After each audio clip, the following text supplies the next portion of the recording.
மகளிர் உரிமை தொகையை வந்து எல்லாருக்கும் கொடுக்காது. இவங்க அறிவிச்சது 2021 இந்த எலெக்ஷனுக்கு முன்னாடி அறிவிச்சிட்டாங்க. சரி, நம்ம ஊர் பொம்பளைங்களாம் என்ன காத்துக்கு இருந்துச்சுன்னா, எப்படியும் முதலமைச்சர் வந்துட்டாரு, சிஎம் யாரு நம்ம முக ஸ்டாலின் வந்துட்டாப்புல, எப்படியும் கொடுத்துருவாப்புல நம்பி இருந்துச்சு. இவங்க 2021 2023 கொடுக்க ஆரம்பிச்சாங்க. ஒரு 2 வருஷம் 2.5 வருஷம் கேப்ல தான் இது பேர் கொடுக்க ஆரம்பிச்சாங்க. இதுவே பல பெண்களுக்கு கடுப்புல இருந்துச்சு. அதுக்கு பேர் கொடுத்தது மொத்தம் ஒரு 2,31,00,000 ரேஷன் கார்டு இருக்கு. அப்ப அந்த வீட்டுல எல்லாம் ஒரு குடும்ப தலைவி இருப்பாங்க, அவங்களுக்கு எல்லாம் கிடையாது.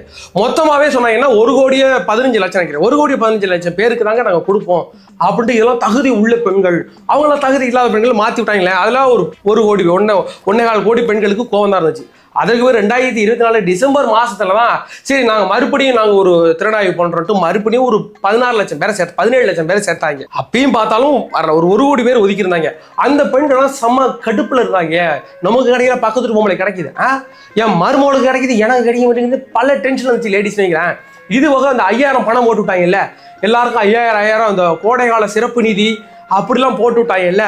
அது திடீர்னு 5,000 கிடைக்குது, பக்கத்து பொம்பளைக்கு 5,000 கிடைக்காங்க. அந்த செம்ம காண்டு இருந்துச்சுல. இந்த 5,000 வாங்கின பொம்பளைங்களும் சும்மா கிடையாது, நானும் விசிலுக்கு ஓட்டு போறேன்ட்டு போனுச்சுல்ல. அதனால அந்த கடுப்பெல்லாம் இங்க பிரதிபலிச்சிருக்குங்கிற மேட்டரை சொல்லியிருக்காங்க.